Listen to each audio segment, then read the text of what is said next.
¿Dónde está? ¿Qué? Ahora viene Juan, ahora viene.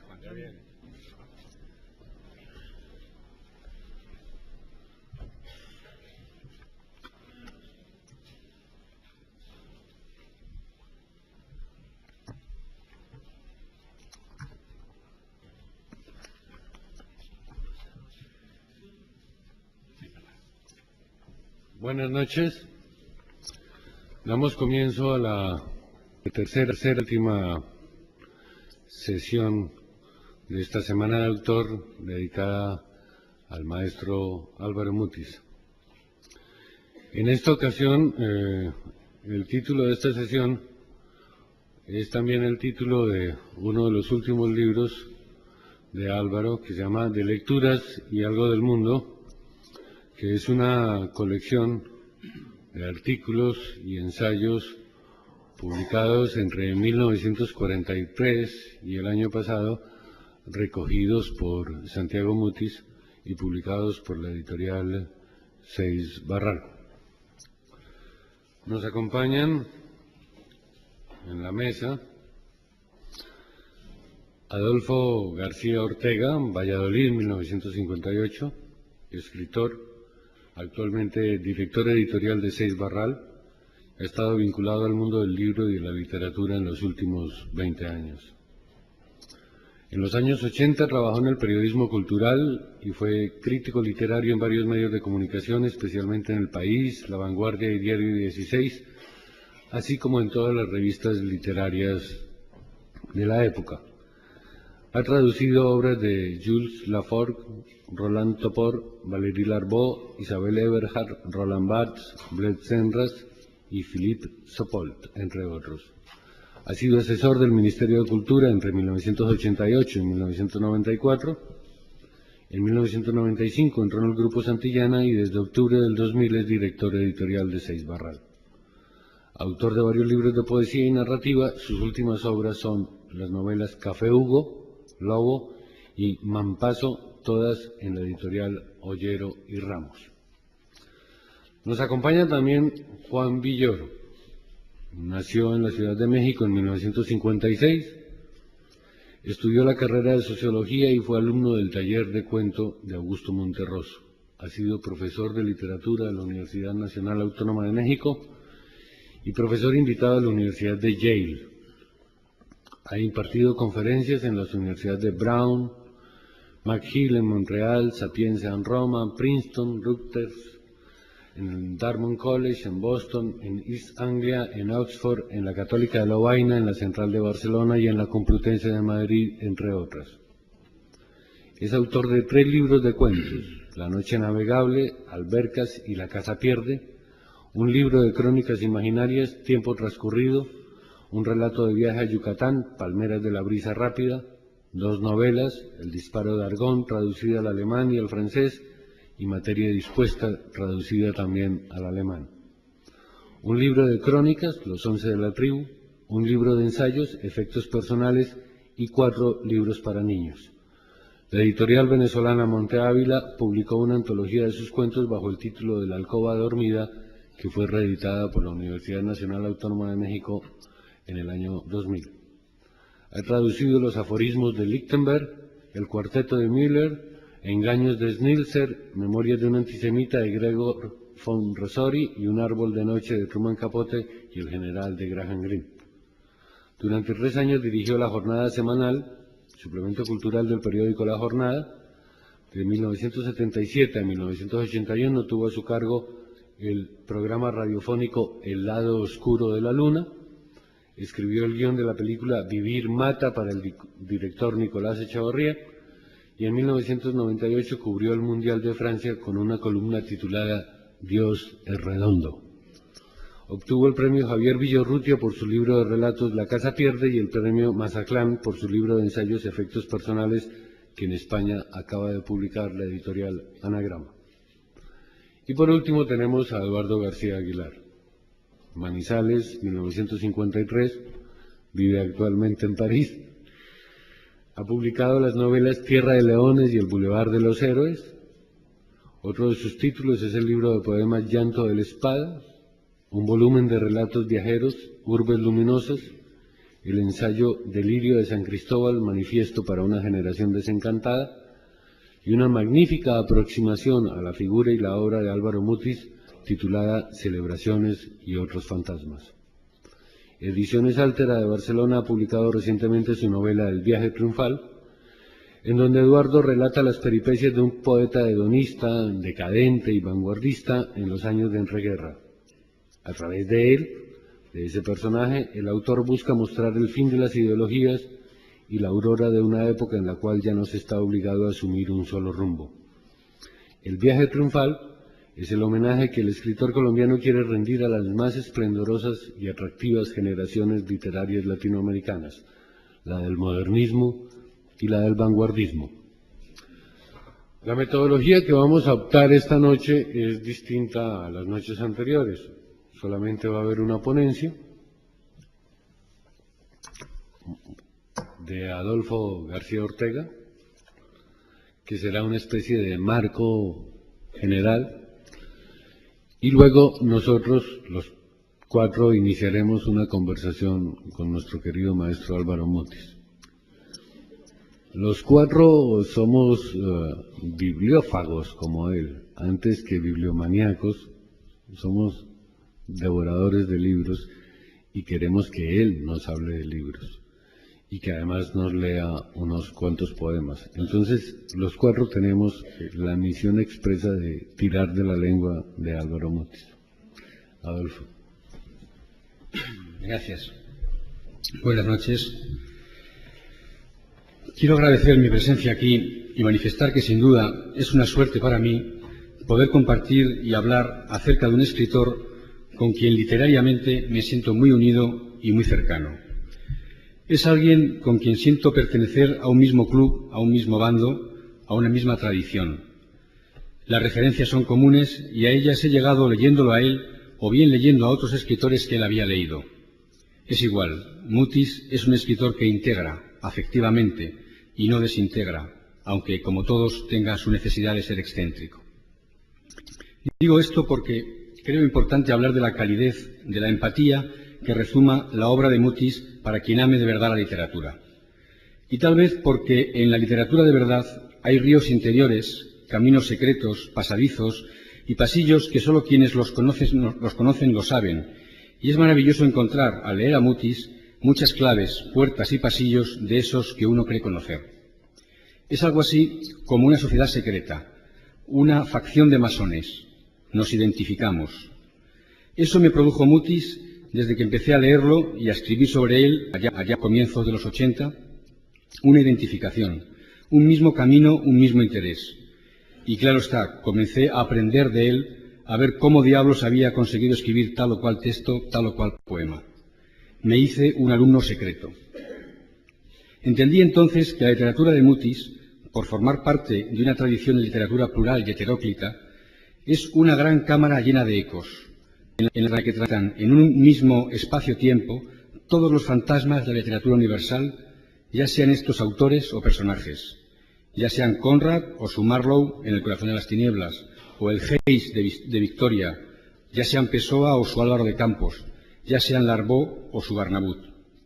Escribe los libros que quiere leer para situarse en el espacio de una biblioteca imaginaria, la de sus pares, que es la de las lecturas preferidas y aprovechadas.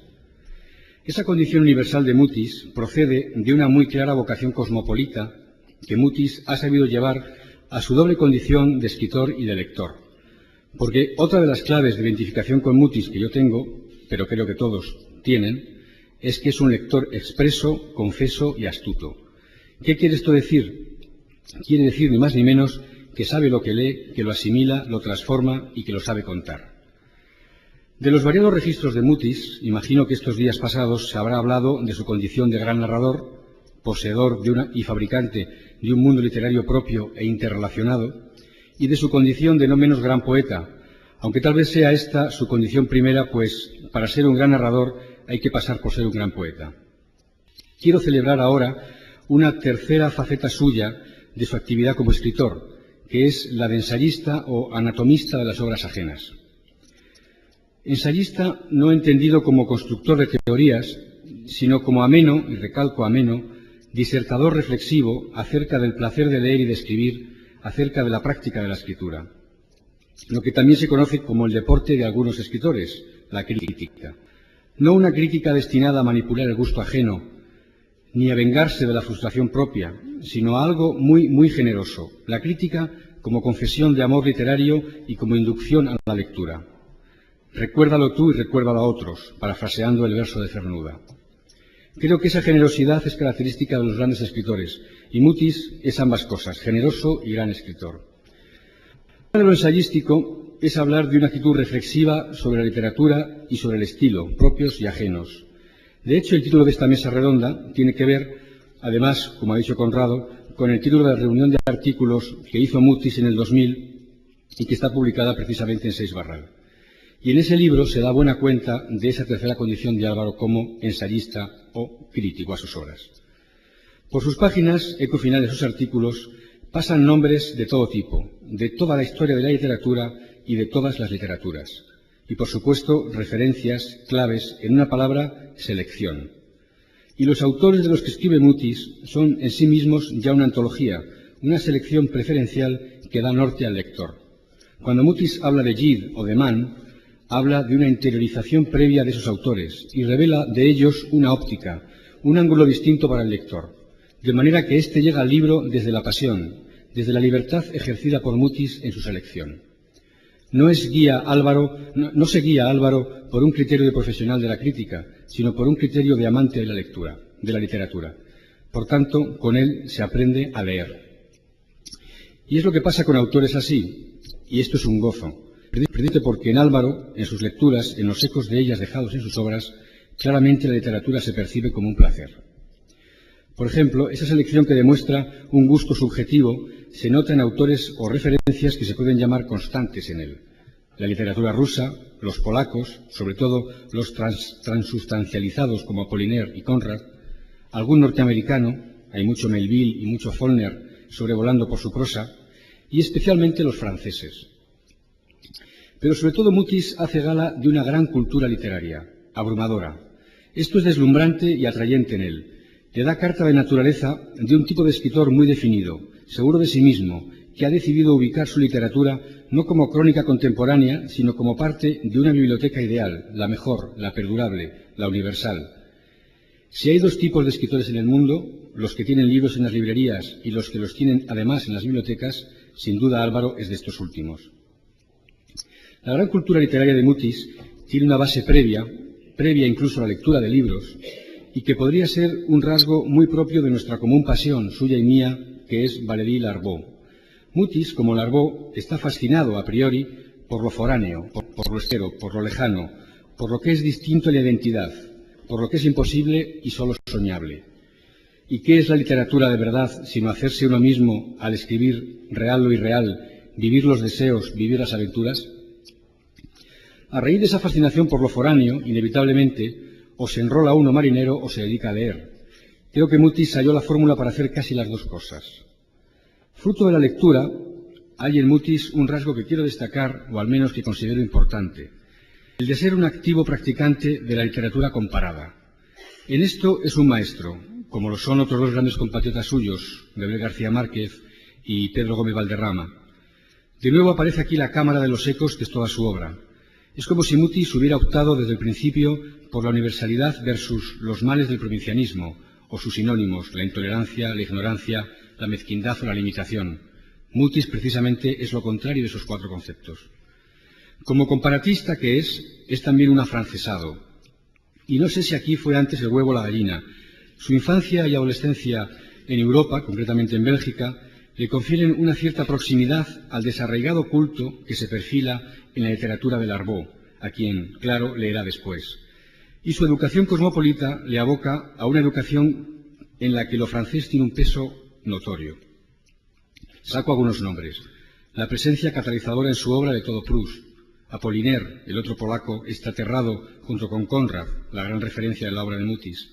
Pero también su constante amor por Verlaine, algo así como el color que se percibe en toda la poesía de Mutis. Otro nombre clave, Baudelaire, el oscuro padre de nosotros todos. Otro nombre, Vieux La Rochelle, el nihilista colaboracionista.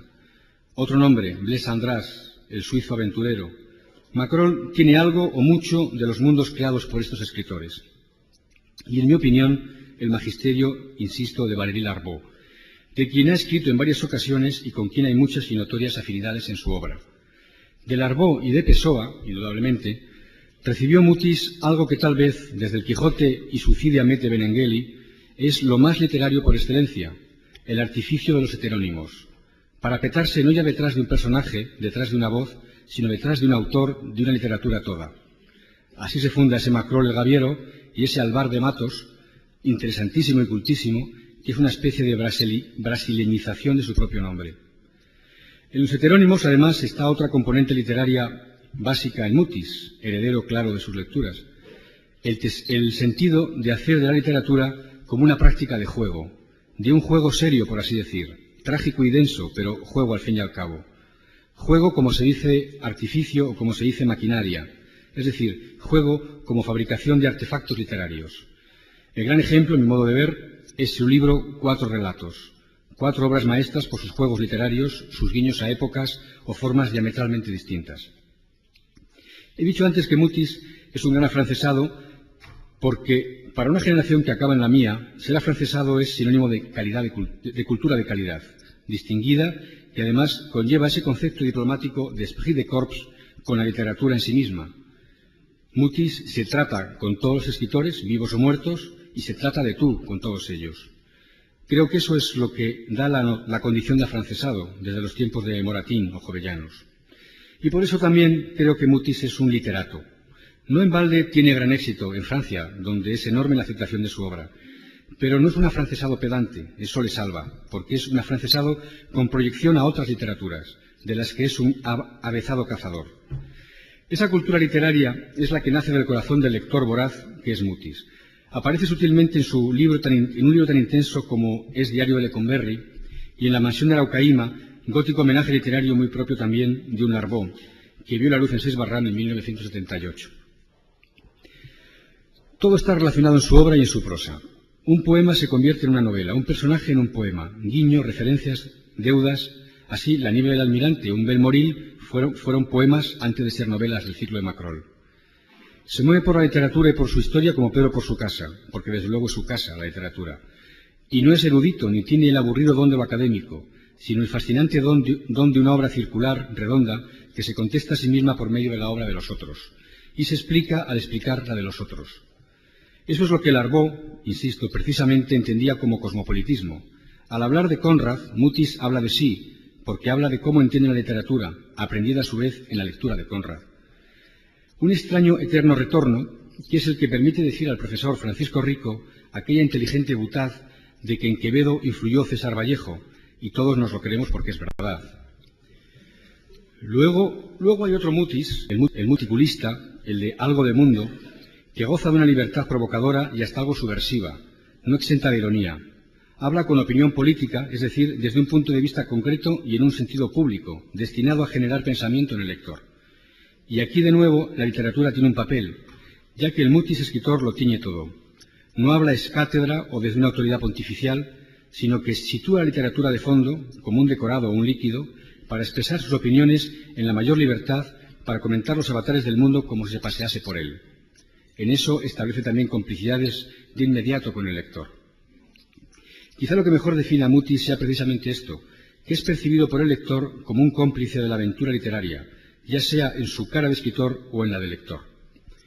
Finalmente, para acabar con todo lo anteriormente dicho, creo que en Mutis se cumple de manera evidente algo que me parece básico y que es una ley que proviene de otro francés, de Malraux, también querido por Mutis, a saber, que el escritor literario, de verdad, llega a la literatura por afecto. Esto es justamente lo que nos enseña Álvaro Mutis. Muchas gracias.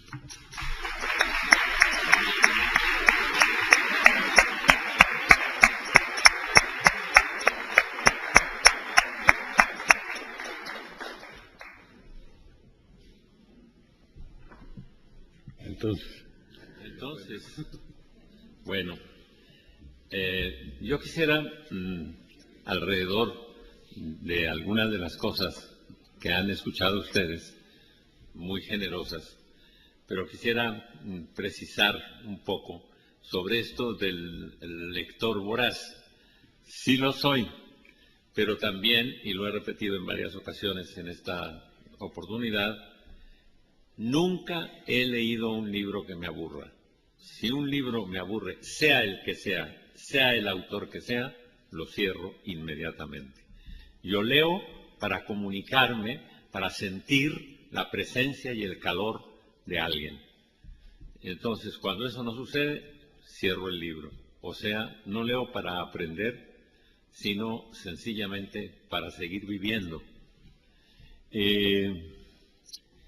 Bueno, Alvardo Matos era portugués, diplomático portugués.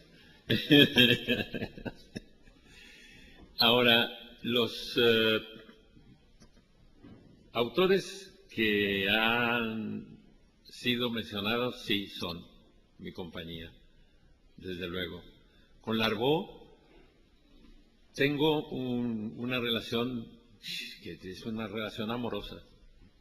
Es que estoy tan de acuerdo con él que a veces cuando me sumerjo en una obra de Larbaud pienso, pero ¿para qué escribo yo? Si esto ya está escrito, si ya lo que yo quiero y me hace feliz ya está escrito, ¿para qué me pongo a escribir?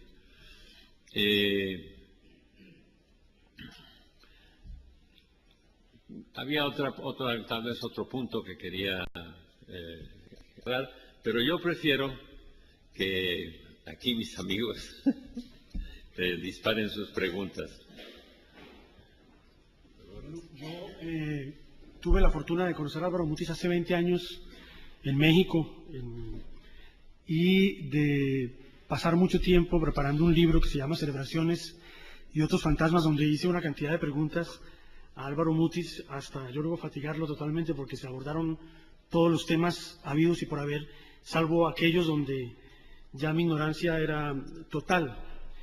Y en esa relación de 20 años con él, como un escritor colombiano perdido en la Ciudad de México, tengo una profunda alegría, y es el descubrir a través de él que Álvaro Mutis es un escritor totalmente distinto a un poco el modelo de escritor que se ha venido agenciando en América Latina, una especie, el escritor profeta, el escritor estrella, que se comporta un poco como un ministro que firma comunicados, que está tratando de arreglar los países, y por el contrario era el escritor absolutamente humano que está en contacto con la lectura, pero la lectura como algo adolescente.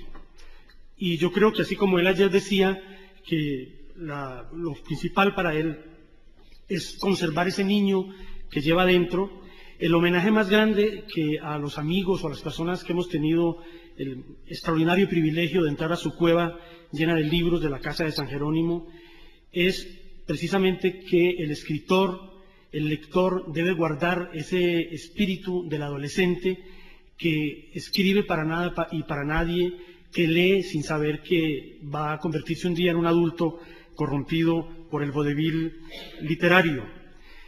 Y hay un texto, precisamente en el texto de Proust, donde él habla de la lectura como ese profundo placer y esa profunda alegría que es casi comparable a lo que puede ser la amistad, los alejamientos, los encuentros, las revisiones, y que es un texto que le recomiendo, que está en el libro de Lecturas y algo del mundo.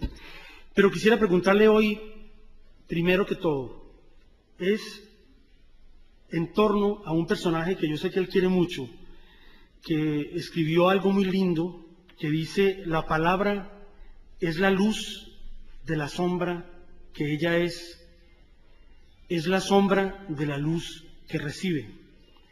Es un poeta que vivió casi toda su vida paralítico en Carcassonne y que se llama Joe Busquet, y que se ha acercado, digamos, cuyas definiciones de la poesía o cuya idea de la poesía es muy cercana a la de Mutis. A través de ese autor, Joe Busquet, que usted tanto quiere, yo quisiera preguntarle, ¿cree usted que en el mundo de hoy vale la pena escribir poesía todavía? Bueno,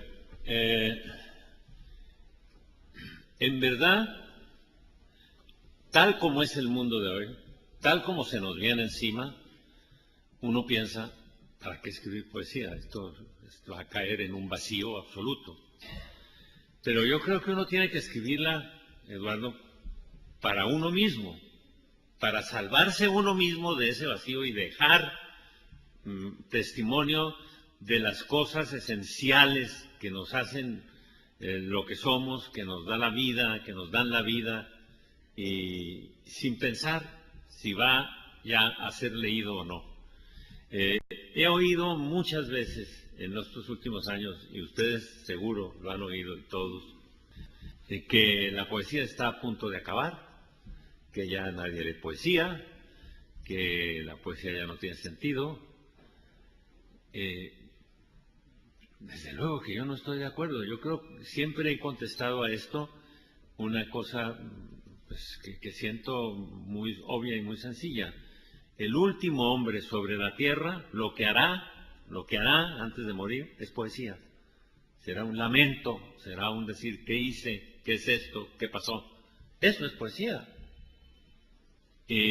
La poesía es una agonía, y lo ha sido siempre. Cuando uno piensa que un ser tan profundamente desventurado como Charles Baudelaire, que además, estarán ustedes de acuerdo, debe ser insoportable. Insoportable. Ese hombre escribe, a mi juicio, una de las poesías más grandes de Occidente, y desde luego abre unos caminos a la poesía extraordinarios.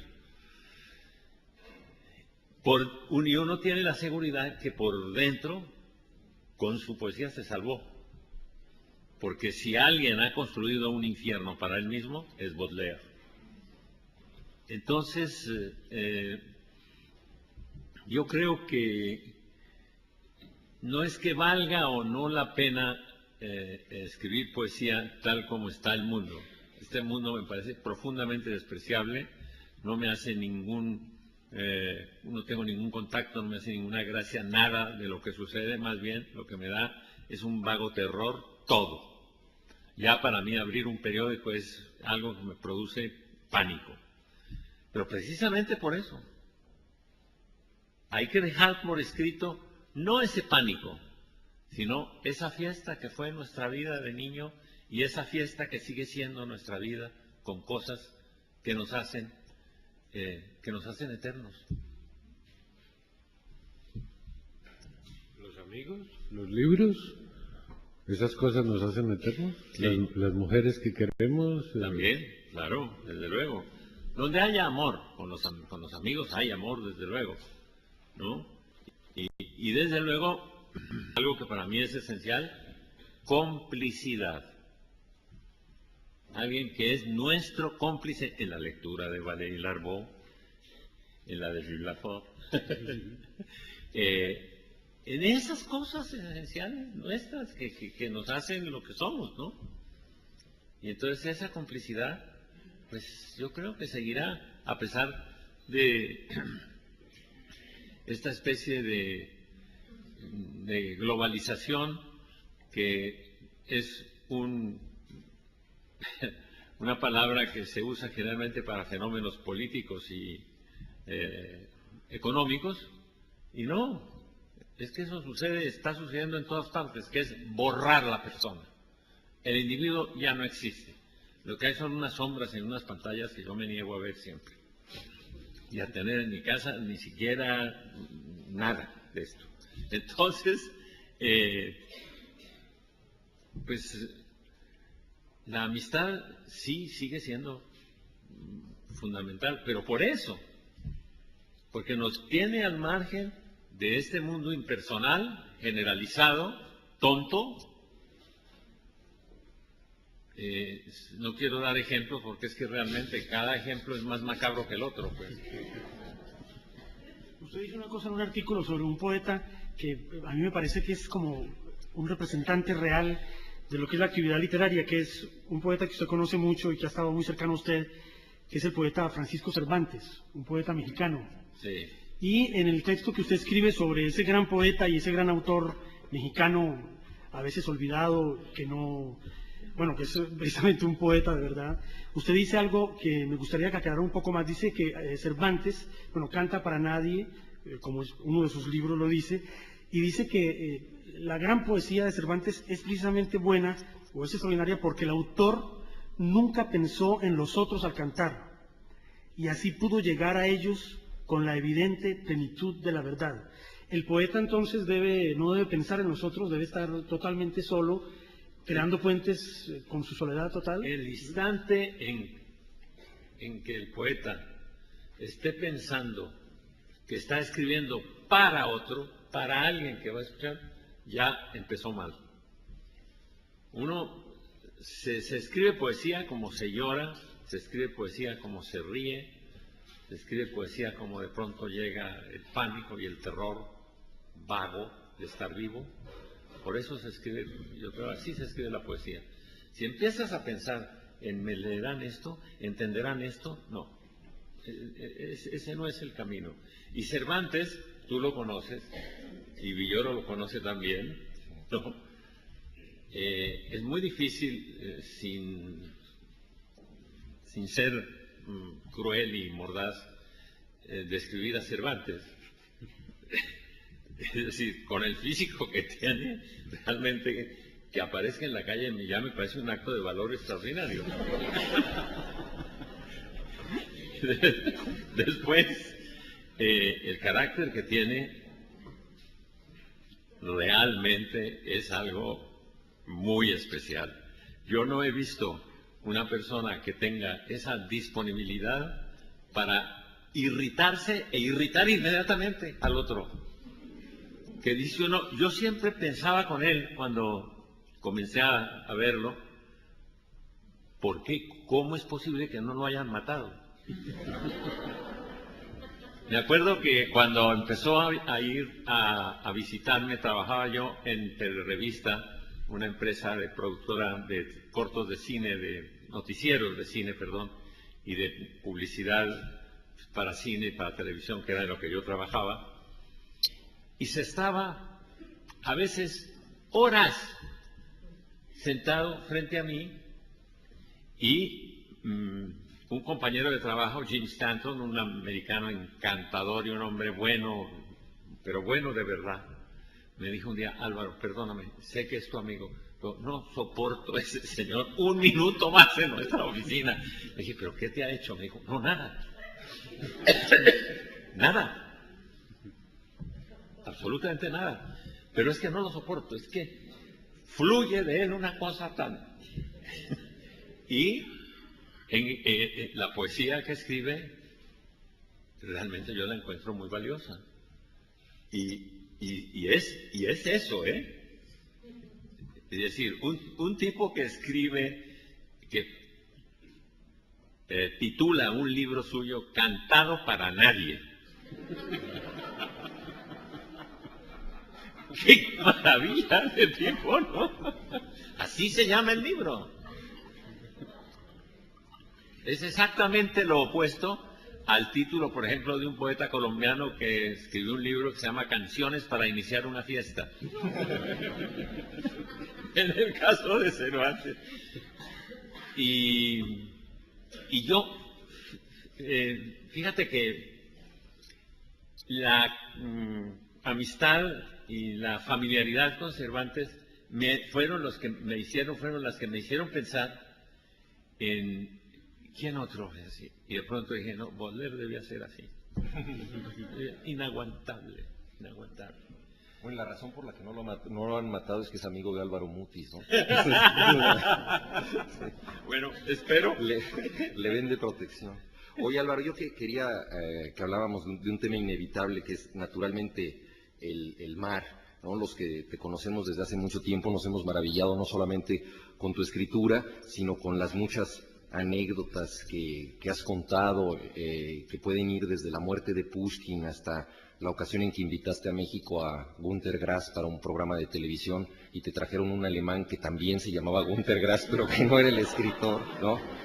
O cuando le vendías películas a un tal Noriega, que luego gobernó Panamá, en fin, y que todo eso nos ha ido cautivando durante mucho tiempo. Y siempre nosotros en nuestra vanidad interior del coro de admiradores de Álvaro Mutis, esa legión de grumetes de Macrol, pensamos, bueno, ¿cuál sería la conversación ideal posible con Álvaro Mutis? Y naturalmente era conversar con Álvaro Mutis navegando en un barco. Y esto se dio para mí en una ocasión en que coincidimos en Cancún, que no es un lugar muy socorrido para los coloquios literarios, pero resulta que había pasado un huracán por la zona, el Gilberto había devastado la zona, entonces la hotelería estaba en crisis, tan así que decidieron organizar un congreso de escritores para llenar el hotel. Lo llenaron con nosotros. La figura importante del Congreso era Álvaro, y recuerdo además que cuando te tocó intervenir te limitaste a leer poemas de Aurelio Arturo. Dijiste, ustedes me conocen a mí, pero no lo conocen a él, y fue un gesto inolvidable. Y ahí participamos en la presentación de un libro que narra una historia que parece de personajes de Álvaro Mutis. Unos locos en México pensaron que si Cristóbal Colón en realidad había querido ir a China, ¿qué pasaría si ellos reconstruyeran la Santa María tal cual y se fueran a China? ¿Llegarían o no llegarían? Bueno, no solo lo pensaron, sino que lo hicieron y se fueron a China en la Santa María y publicaron el libro, y naturalmente, como era un libro muy inspirado en todo lo que es la idea del mar y de la aventura, de las empresas sin futuro de Álvaro Mutis, pues Álvaro lo presentó. Y en agradecimiento, el autor Mario Guacuja nos invitó a navegar de Cancún a Isla Mujeres, y pasamos todo un día en un velero con Santiago Mutis, el poeta hijo de Álvaro, también nos acompañaba, y estuvimos ahí. Y recuerdo una cosa para mí muy significativa, que subimos a bordo y de inmediato tú empezaste a hablar con el lanchero que nos iba a guiar, le preguntaste de dónde era, y él te dijo que era de Teotihuacán, y tú, como si fuera una revelación, dijiste, ya ves, viejo. Y claro, nosotros no entendíamos lo que estabas tú pensando por dentro. Teotihuacán es un sitio arqueológico, la ciudad de los dioses, que está en medio de una zona muy árida en el altiplano central de México. Y claro, todos nos quedamos esperando la explicación de Álvaro, y él dijo, el mar no es algo donde se nace, es algo que se elige. Los verdaderos marinos son así, ¿no? Entonces ese hombre de Teotihuacán, de las ruinas de allá de la ciudad de los dioses, había elegido ser marino. Entonces me pareció que ahí se encerraba un poco, ¿no?, la vocación que tú has tenido por el mar como un horizonte de elección, no como un accidente, una casualidad, sino algo de elección. Me gustaría que nos hablaras un poco de eso, o si quieres leer algún poema del mar o lo que tú quieras. No, bueno, puedo contar de dónde nació, cómo nació, lo he contado varias veces, esta relación mía con el mar. De niño viví en Bruselas, mi padre estaba en el servicio diplomático colombiano, y viajábamos a Colombia desde Amberes hasta Buenaventura, un puerto en el Pacífico, que era un poco raro que se escogiera ese puerto, pero lo que pasa es que ese puerto estaba cerca de la hacienda de mis abuelos, que es el lugar sagrado para mí, una hacienda de café y de caña. Entonces, desde el primer viaje, yo tendría que 7 años, una cosa así, el mar me dio una sensación doble y muy difícil de tener en forma unida, que era una inmensidad absoluta y algo absolutamente familiar. Yo cuando veía esas olas enormes golpear el barco, porque eran unos barcos mitad de carga, mitad de pasajeros, para poder ir a Buenaventura, porque no era la Deutsche Hamburg Line, ni Hamburg American Line, ni esto, no sé. Entonces, cuando se venían esas olas encima, nunca me dio miedo. Era como el mar diciéndome, hola, hola, aquí estoy, sí, ¿no? Y había eso. Y además la sensación durante el viaje de vacación absoluta. Es decir, yo llegaba a tierra y decía, se acabaron las vacaciones. Ya sabía que iba a ir a la hacienda, que tal, que no tenía que hacer la tarea de aritmética, que siempre odio, y de gramática y todas estas cosas.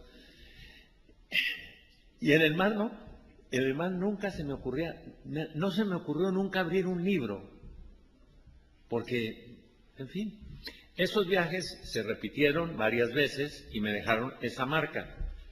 Después tuve que viajar por trabajo en la ESO, en la Standard Oil, donde era jefe de Relaciones Públicas de Colombia y del Caribe, y viajaba en los barcos petroleros que iban desde los puertos de Colombia hasta varias islas del Caribe que tenían entonces refinerías, Aruba y en fin.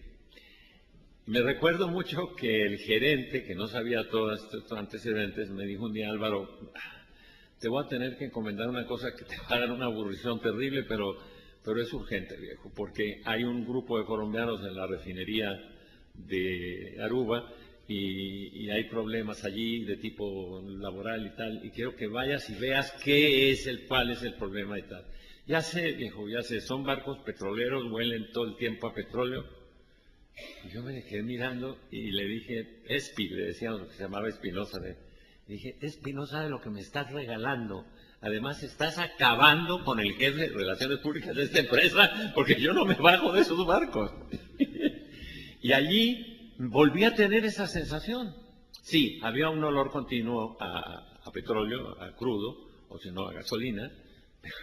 En fin, en el mundo siempre hay una cantidad de olores espantosos. Entonces, ¿no? Y volví a tenerla intacta. Y encontré unos personajes, por ahí menciono en alguna parte, en una novela, un personaje que era un capitán de barco que se llamaba von Scholtitz, hermano del comandante alemán que fue gobernador de París, digamos, jefe del Estado Mayor alemán en París, que fue el que se negó a poner bombas y a volar París, ¿no? Bueno, y este señor me dijo, cuando comenzamos a conversar antes de que arrancara el barco: a usted le gusta mucho, ¿no? Porque me dicen ya que esta es como la cuarta vez que usted viaja. Sí, me encanta el mar, me encanta.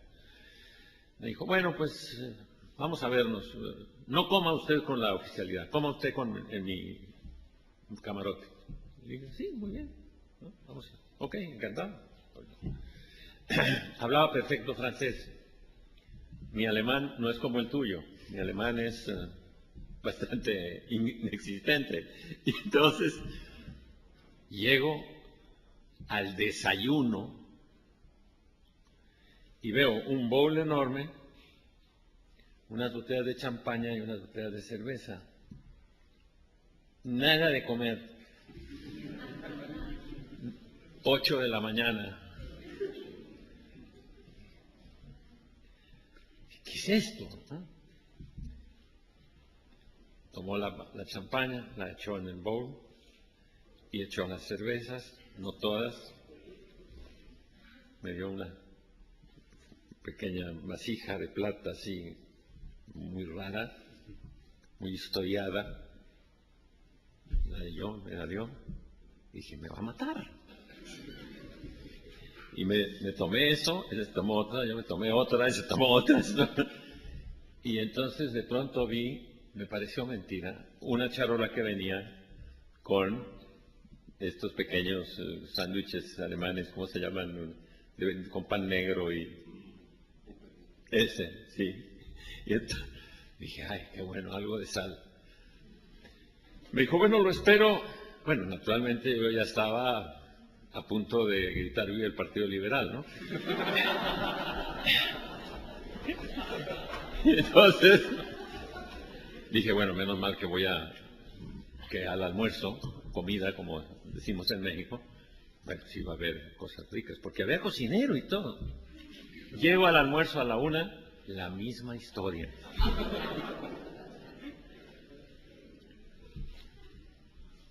Dije: bueno, esto va a ser el alcoholismo general progresivo, que era lo que decía Gabo, que era lo que estábamos destinados cuando éramos muy jóvenes. Y así la cena. Pero al mismo tiempo me contaba unas cosas de su vida de marino absolutamente maravillosas. Pero cotidianas, no nada, ningún hecho, ¿no? Sino esa familiaridad con el mar, que claro, en medio del cohete que yo traía y que traía él, yo pensaba, claro, pero es que así hay que vivir, champaña y cerveza y el mar. Y de vez en cuando los jacuzzi estos y estas cosas, ¿no? El viaje duró 4 días. La cruda duró 15. O como se dice, como dicen en España, la resaca duró 15. Yo pensé, dije, de esta resaca la única cosa que me puede salvar es una operación quirúrgica. Alguna cosa y me la quiten.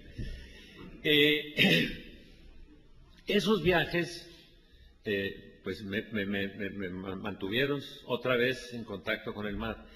Y yo lo que siento, lo que quería contar con todo esto es, yo siento una familiaridad absoluta. Que hay mal tiempo y que el mar está furioso, ¿no? Es el mar, no me pasa nada. Que está tranquilo y hay calma chicha, bueno, okay, yo lo miro y tengo una relación personal con él.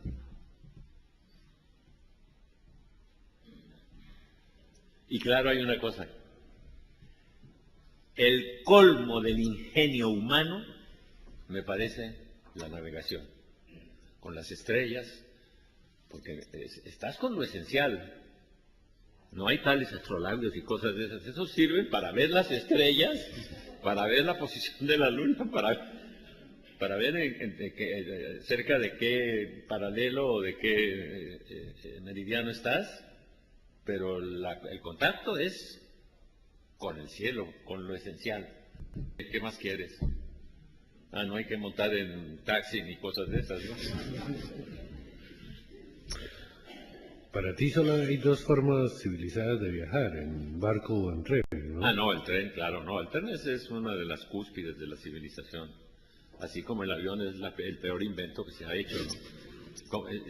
Solo al hombre del siglo XX se le ocurrió transportarse y viajar de un país a otro en un ataúd. Es que yo entro a un avión y me parece un ataúd. Y trabajé en aviación y me caí 2 veces.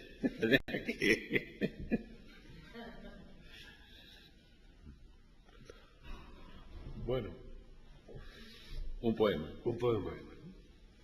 O varios poemas. No, varios no. Yo creo que el recitar, por ejemplo, varios poemas le produce aburrición a cualquiera.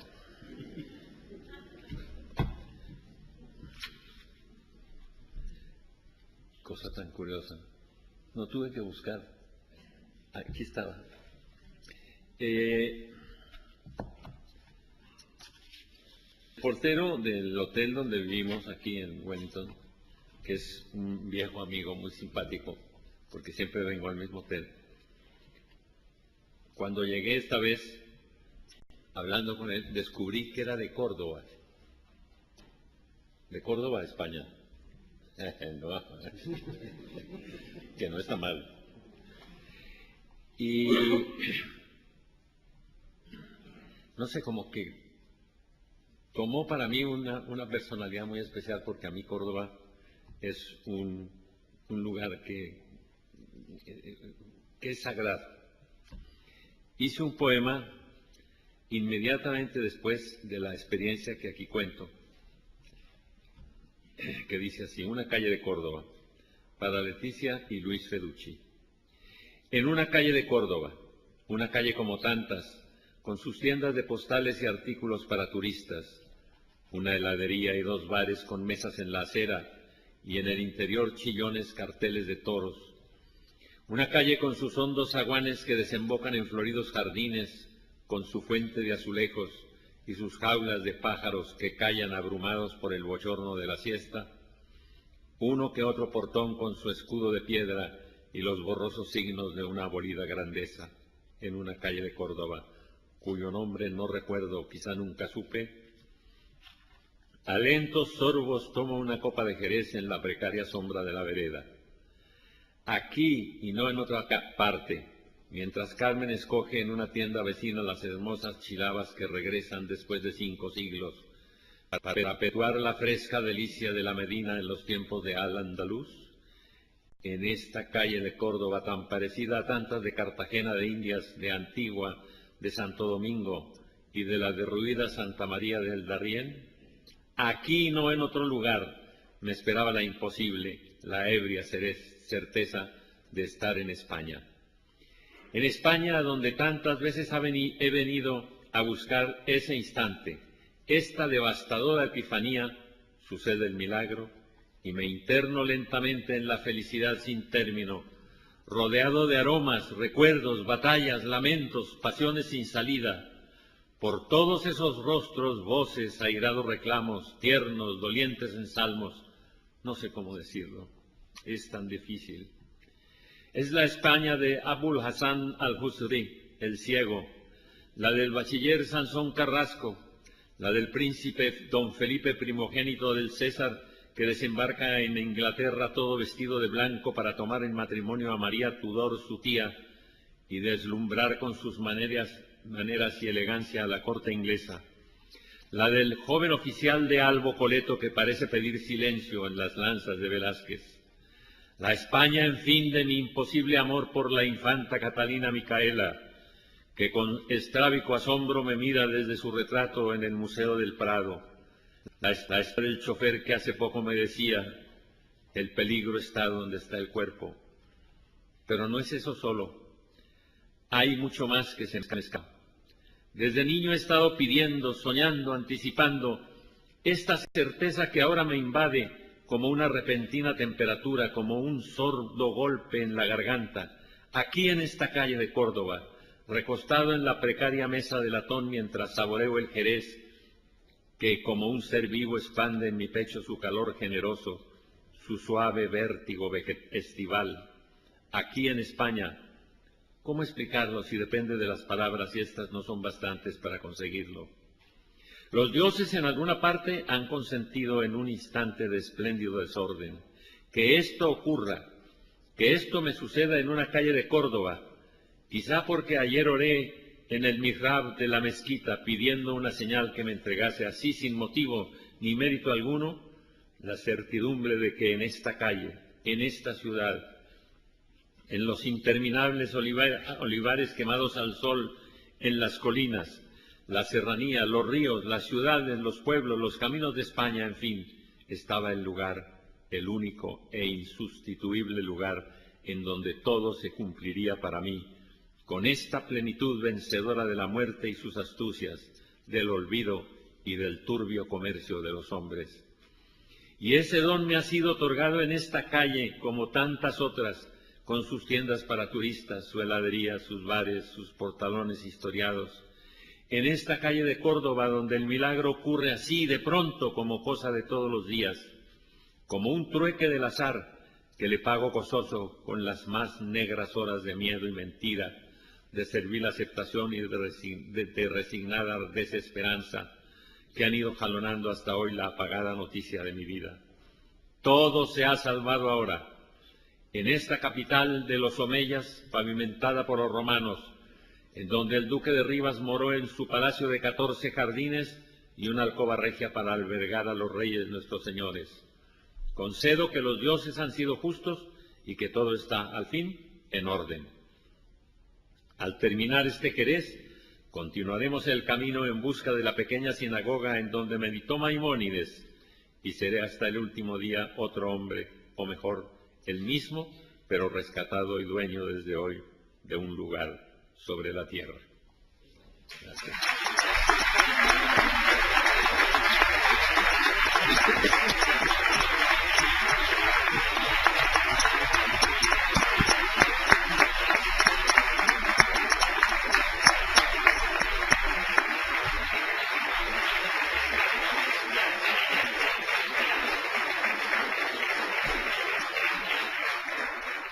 Perdón por los 2 o 3 tropezones, pero lo que pasa es que mis gafas no funcionan ya muy bien. Maestro, ¿cómo hace para ser Cómplice como poeta, cómplice como narrador, cómplice como ensayista, cómplice como lector. ¿Cómo lo hacen? Yo creo que es un mecanismo de salvación. Yo pido que siempre adentro, que las cosas, la gente, lo que encuentro, se ponga de mi lado y me ayude a seguir el camino. Y casi nunca me fallan, ni las cosas, ni las personas, ni la naturaleza, ni los animales, por ejemplo, con los que me entiendo también. Mis 3 gatos con los que hablo tranquilamente de Proust y me entienden perfectamente. Contaste en estos días cómo se quedaron mirándote cuando te viniste. Ah, me partió el alma, sí. Pobrecitos, en el corredor final, ya cuando salíamos, estaban la gata y el taller mirando así, con una cara de, señor, no entendemos nada. ¿Qué es lo que pasa? ¿Por qué se va? Los tengo aquí todo el tiempo. Yo quisiera que pasáramos una anécdota donde interviene un pájaro. Bueno, antes comentar que una de las grandes tareas de Álvaro Mutis es la de recomendar libros oportunos en los momentos de desesperación y urgencia de sus amigos y de sus colegas. Gabriel García Márquez ha contado varias veces cómo cuando él estaba batallando con el coronel no tiene quien le escriba, llegó Álvaro Mutis y le dio a Juan Rulfo y le dijo, tenga para que aprenda. Y así a todos nos ha dado lecturas en momentos propicios.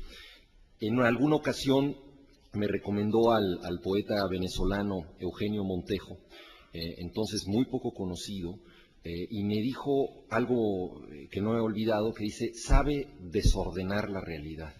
Se me quedó muy grabada esa virtud del poeta de desordenar la realidad. Ayer Esperanza López Parada hablaba del sentido inútil y sagrado que tiene la poesía para Álvaro Mutis, también de la desconfianza que tiene Mutis por las palabras utilitarias, tal vez por eso ha dicho que Internet es pecado mortal, ¿no?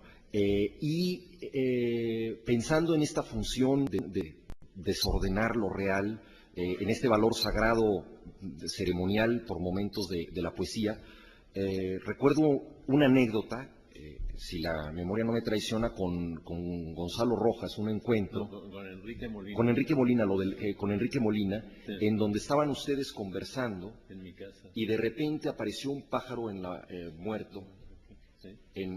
al lado de donde estaban conversando, y ninguno de los dos dijo nada porque ambos creían que el otro había puesto ahí el pájaro. Sí. Ahora, lo que a mí me sorprende es la naturalidad con que tanto Enrique Molina como Álvaro Mutis pensaban que claro, que el otro había puesto un pájaro ahí, ¿no?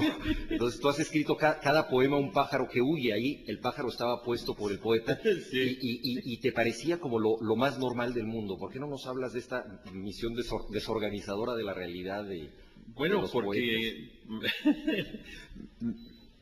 primero el pájaro era de unos colores deslumbrantes. Entonces, ese día yo conocí a Enrique Molina, un poeta que admiro enormemente y que me hace una falta inmensa porque fue un amigo entrañable, cuyo primer libro responde un poco tu pregunta. Su primer libro de poemas se llama Las cosas y el delirio. Entonces, con alguien que ha escrito un libro con ese título, me siento en mi casa, en la sala de mi casa, y de pronto veo un pájaro de unos colores extraordinarios, y dije, pues trajo Enrique, ¿no? Y Enrique pensó, con sus locuras de la tierra caliente, y de los plátanos, y de todo esto, y su afición y su cariño por los pájaros, me lo está dejando aquí de regalo. Y resulta que eso que pensamos el uno y el otro es mucho más real que la realidad, que fue que este pobre pájaro se había escapado de una jaula, de una casa de enfrente, por el patio, había entrado y se mató, seguramente golpeándose contra las paredes, tratando de salir, y cayó ahí. ¿Pero por qué no lo vimos cuando entramos? Porque no, porque hay que darle el delirio a las cosas. Las cosas tienen que delirar. Si no, estamos perdidos. Si no, caemos en la globalización de verdad. Una cosa, algunas veces usted ha dicho, por supuesto en tono de broma, y es divertido porque yo sé que usted es el colombiano más colombiano que de todos los colombianos, decía esto: soy colombiano pero no lo vuelvo a hacer.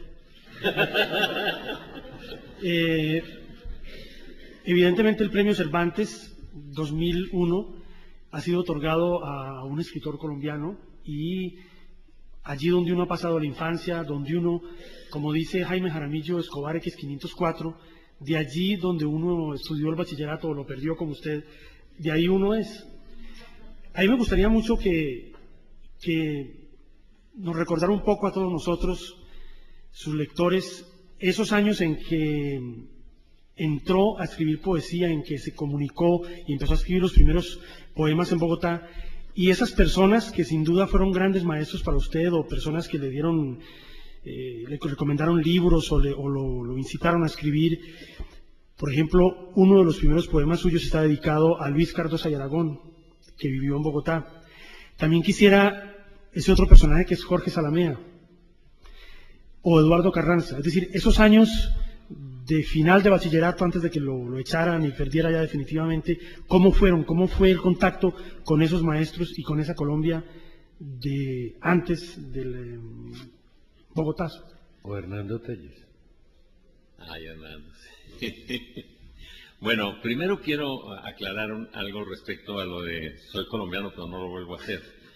Yo nunca he vivido, creído, experimentado esto que se llama el patriotismo por un país.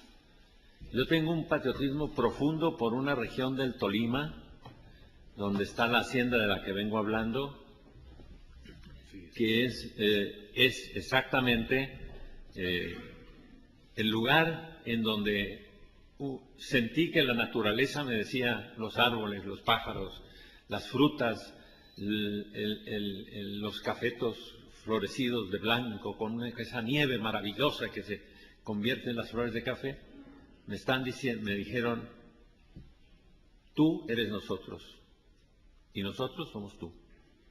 Ahí nací de verdad, no donde mi madre me dio a luz, eso no tiene ninguna importancia en dónde, ni me crea ningún nexo. Yo soy profundamente patriota de ese rincón, como soy profundamente patriota del puerto de Amberes, que era el puerto en Bélgica donde salíamos para Buenaventura y que siempre me dio la impresión de ser el único auténtico puerto del mundo. A tal punto que la televisión belga hace unos años resolvió hacerme un homenaje, hacerme una entrevista. Me dijeron, bueno, nos vemos en Bruselas, tal, no sé qué. Me vieron, dijeron, ¿por qué? ¿Qué sucede? Dije, no, yo quiero que la entrevista me la hagan en Amberes. Y allí me la hicieron, en un remolcador nuevo que estrenamos ese día.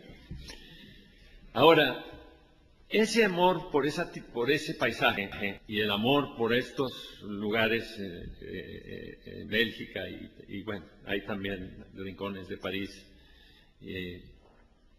con los que tengo esa relación, me crearon una especie de disponibilidad para escribir. Y de repente empiezo a encontrar estos amigos que has mencionado que le dan forma a esa disponibilidad, le dan realidad, le dan vigencia, le dan vida. Yo estaba estudiando en el Colegio Mayor de Nuestra Señora del Rosario, que es un colegio fundado en el siglo XVII en Colombia, en donde José Celestino Mutis, el sabio famoso de billete de las 2.000 pesetas, hermano de mi bisabuelo, era profesor de matemáticas, que es lo único que no pude aprender nunca. Pero bueno, y entonces estaba allí y Pasé a tercer año de bachillerato y comenzaba un curso de literatura española. Esperaba, no, que va a ser el poeta Eduardo Carranza. Yo no tenía así una idea muy clara de quién era Eduardo. Y llegó el día de la clase y entra Eduardo, lo estoy viendo con una gabardina puesta aquí en el brazo, tira la gabardina en un asiento, se nos queda mirando y dice: yo voy soñando caminos de la tarde, las colinas doradas, los verdes pinos, las polvorientas encinas. ¿A dónde el camino irá? Yo voy soñando viajero a lo largo del sendero, la tarde cayendo está. Y yo me quedé paralizado y dice: ¿ustedes conocen el autor de este poema? Nos lo recitó todo, ¿no? Silencio total. Dice: es don Antonio Machado, el más grande poeta que tuvo España en este siglo. Don Antonio Machado, y empezó a hablar de don Antonio Machado. Yo pensé que iba a comenzar por el archipreste de Ita, o no, por orden cronológico. Nunca lo tuvo. De pronto, le preguntaba a uno sobre Garcilaso. Y entonces decía: si Garcilaso viviera, y se echaba el poema sobre Garcilaso. Y claro, ¿qué pasó? Los que no tenían ninguna vocación de la literatura y tal, y que estaban pensando en los logaritmos y en todas esas burradas que significan la matemática, pues no oyeron nada.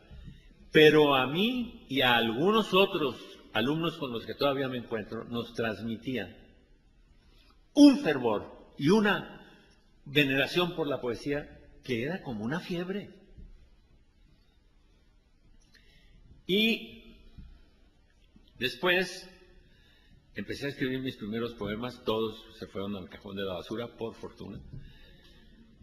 Y un día veo en el periódico El Tiempo, en el suplemento literario, una traducción de un poema de Saint-Jean Perse, que es un poeta que yo quiero mucho, y que ya había leído en francés a Navas, traducido por Jorge Salamea. Y voy a un café y me encuentro, a un café a tomarme un helado, una cosa, y me encuentro que Eduardo Carranza estaba sentado con Jorge Salamea tomándose unos rones disfrazados de cócteles ahí, de esos rones que toman, los que toman ron, para que no parezca que están tomando ron, sino un remedio o alguna cosa. Y entonces me dijo Jorge Salamea: ¿no lo conoces? Yo: Jorge, no, Jorge, claro.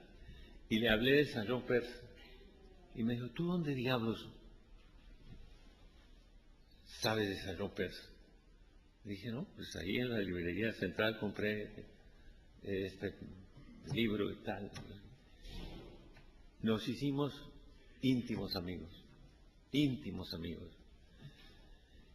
Y después pasaron los tiempos y trabajando en una compañía de cervecería de la cual yo era jefe de propaganda, el jefe anterior, Hernando Telles, un prosista magnífico y gran lector de Proust, me dice un día: oye, ¿tú eres amigo de Jorge Salamea?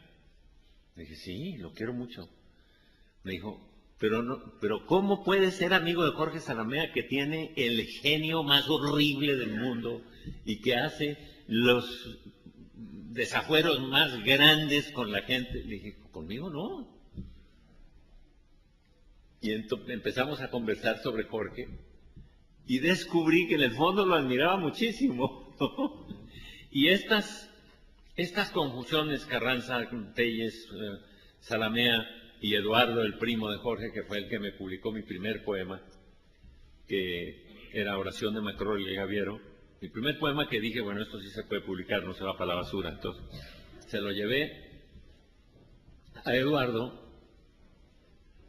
lo leyó, me dijo: está bien, está muy bien, mañana sale. Y lo sacó en el suplemento del Espectador. Fui a darle las gracias y me dijo: ya lo publiqué, ya lo viste. Ok, ahora ven para acá. Esto no se hace, esto no se dice. Y me dio una lección de preceptiva literaria absolutamente definitiva para mí. Me dijo, no pongas nunca estos adjetivos, viejo, no adornes las cosas, no hagas la poesía bonita, quita esto. Y quitó todo eso.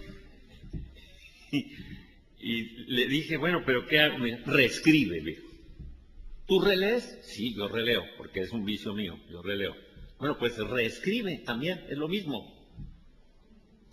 Y me enseñó eso, sencillamente, decir un poema 5, 6, las veces que sea necesario para que quede hasta donde uno puede. Yo siempre siento que podría ser mucho mejor, pero es lo que yo puedo. O sea, que así se queda. Esa fue mi relación con estos amigos. Si citaste a... bueno, Luis Cardoso de Aragón llegó de embajador de Guatemala y fuimos a verlo con Jorge Gaitán Durán, el fundador de la revista Mito, de mi misma edad, de mi misma generación, así militante de izquierda, como yo lo soy, de la monarquía absoluta y de origen sagrado. Y nos empezó a hacer una formación a base de una cosa que era maravillosa. Me dice un día, ¿tú has leído al Abbé Bremont, el abate Bremont? Dije, no. Toma, léelo y me lo devuelves. Y así, con libros sobre todo de crítica, con libros, bueno, en general franceses, todos. Y también algunas cosas por ejemplo, un día hice un gran elogio de Neruda, que yo quiero enormemente. Sobre todo La residencia en la tierra me parece un libro magnífico, poesía magnífica. Y me dijo, y naturalmente, Álvaro, ¿no has leído a Huidobro? No, en fin, sí sé que tiene un libro que se llama Altazor. Tómalo, léelo, ya hablamos de eso. Era tan rotundo en esas que fue verdaderamente un proceso de formación magnífica. Y después, ya exiliado yo en México, nos volvimos a encontrar y me recordaba cosas con un cariño y con una risa que decía yo, este bendito sabía exactamente lo que estaba haciendo. Era de minarme en el desorden de la escritura. Una pregunta. ¿Qué libros debemos leer para llegar a Bizancio?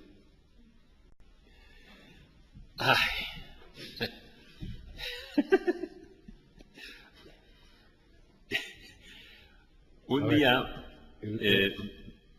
tenía yo en la mano uno de los tomos de Gustave Schlumberger, que es el más grande bizantinista francés, que fue amigo de Proust, por cierto, que es el libro sobre Nicéforo Focas y la descomposición de ese momento del imperio. El imperio se descomponía a cada nuevo emperador, eso me encanta, porque era inaugurar cada vez un nuevo imperio bizantino. Pero eso tiene cierta similitud con la actualidad. Hay gobernantes que llegan No. inauguran una nueva descomposición. No, pero es que esa descomposición era una descomposición creativa, vital, magnífica, en medio de unos altares dorados y unas tablas de pintura. No, eso es otro mundo, no. Entonces entró Gabo y dijo, esos son los libros que le gustan a usted. Si no tiene 800 páginas, usted no lo lee.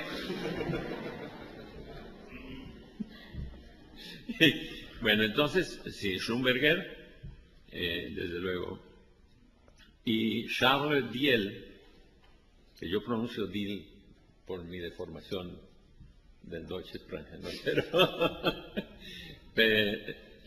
que son 2 tomos que se llaman Figures Byzantines, figuras bizantinas, donde hay retratos de bizantinos, poetas, escritores, emperatrices, emperadores, guerreros, pero son absolutamente maestros. Y entonces para mí esos libros son deslumbrantes. Y hay el de Roncinant, Steve Roncinant, que es una puesta en orden de la caída de Constantinopla, que cuando la leí, le dije, bueno, pensé para mí, bueno, pues aquí se acabó el mundo, a mí ya no me interesa nada, claro. Si esto se acabó y los turcos arrasaron con todo esto, pues yo no quiero ya saber de nada. Oye, una cosa, porque mucha gente me ha preguntado, bueno, usted ha repetido muchas veces, lo ha dicho, de que el último acontecimiento histórico es la caída de Constantinopla. Y algunos amigos me han dicho, bueno, ¿y por qué la caída de Constantinopla y no otros acontecimientos tan importantes posteriores como la Revolución Francesa, por ejemplo? O cantidad de cosas que han ocurrido en los siglos posteriores a ese acontecimiento. La gente quisiera saber, muchos amigos quisieran saber por qué precisamente ese hecho y por qué no otros. Bueno, porque ahí veo, lo que estaba diciendo, ¿no? Veo desaparecer un mundo que me ha fascinado, un mundo vital, con poetas magníficos, con cronistas formidables, y sí, con un desorden de gobierno tremendo, pero primero, una ciudad, un imperio, que estuvo a punto de tener el papel que tiene Roma, o sea, de ser la capital de Occidente al borde del Asia. Es una maravilla, ese balcón ahí, con todo ese poder que estuvo a punto de tener. Pero en ese desorden de mis amigos bizantinos, no hay manera de... Bueno, y entonces yo tengo con la caída de Constantinopla la sensación de que se acabó lo último que de veras me interesaba. La Revolución Francesa me parece algo repugnante, mentiroso. Ahí ya aparece toda la astucia política del racionalismo obtuso, y esa cosa que es la más terrible que puede haber en nuestro presente, que es los hombres empeñados en mejorar la vida del hombre, en que el hombre sea más feliz y que pueda comer y ser tranquilo. ¿Y qué es esto? Eso no es en la condición humana. La condición humana está en el desorden y en el vértigo, y eso los bizantinos lo conocieron enormemente. Por eso estos otros episodios que siguen. A veces me interesa un poco el golpe del 18 Brumario, que le falla a Napoleón y su hermano. Luciano lo hace el 19, y si no, cocinan al pobre Corso porque no funcionaba. Pero esos son pequeños detalles. Pero el final de ese mundo espléndido me da mucha tristeza. ¿Nos lees Sonata?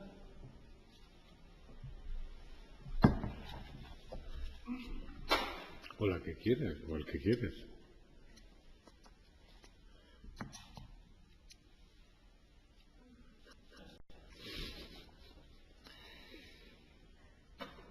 Sonata.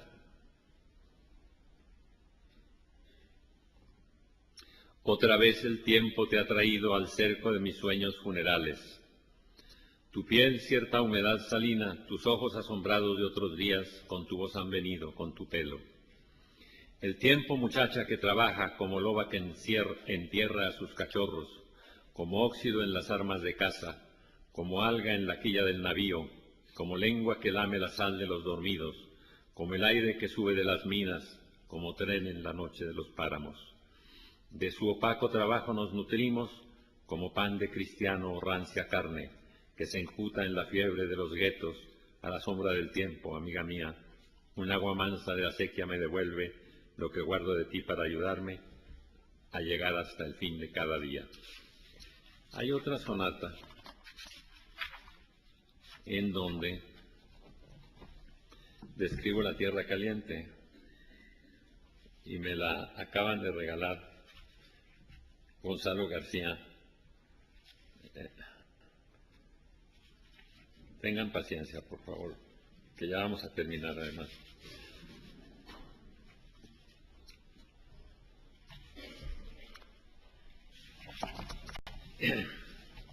Pocos poemas he escrito sobre inmediatamente una experiencia personal. De una noche de Córdoba fue así, o en una calle de Córdoba. Una noche en un pueblito de México que queda cerca de Cuernavaca, Tepoztlán, que tiene matas de café ya plantadas, cafetales. Me dormí y de pronto empecé a oír que llovía sobre el techo, y el techo era de zinc. Y instantáneamente viví mis noches en la finca de Cuello. Y al día siguiente intenté este poema. Esta noche ha vuelto la lluvia sobre los cafetales, sobre las hojas de plátano, sobre las altas ramas de los cámbulos. Ha vuelto a llover esta noche un agua persistente y vastísima, que crece las acequias y comienza a henchir los ríos que gimen con su nocturna carga de lodos vegetales. La lluvia sobre el zinc de los tejados canta su presencia y me aleja del sueño hasta dejarme en un crecer de las aguas sin sosiego, en la noche fresquísima que chorrea por entre la bóveda de los cafetos y escurre por el enfermo tronco de los balsos gigantes. Ahora, de repente, en mitad de la noche, ha regresado la lluvia sobre los cafetales, y entre el vocerío vegetal de las aguas me llega la intacta materia de otros días, salvada del ajeno trabajo de los años.